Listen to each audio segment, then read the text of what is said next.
Este jueves en el Palacio de Minería se llevó a cabo la clausura del Encuentro Internacional de la Constitución.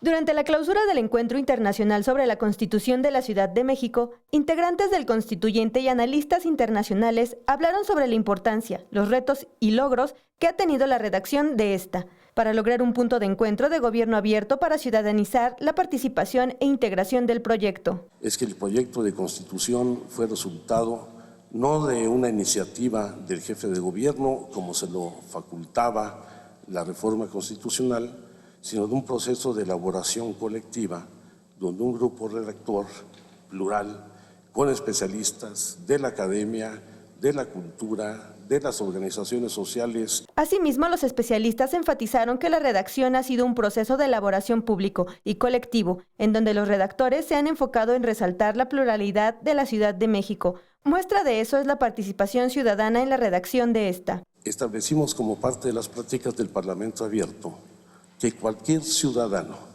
u organización social o civil pudiera presentar sin ningún requisito ni condición adicional iniciativas para incorporar al proyecto presentado por el jefe de gobierno. En el evento de clausura, los expertos coincidieron en que este acto es histórico y marcará un antes y después en la historia de la Ciudad de México. Con imágenes de Liber Rodríguez, Mariana Sánchez, 21 Noticias.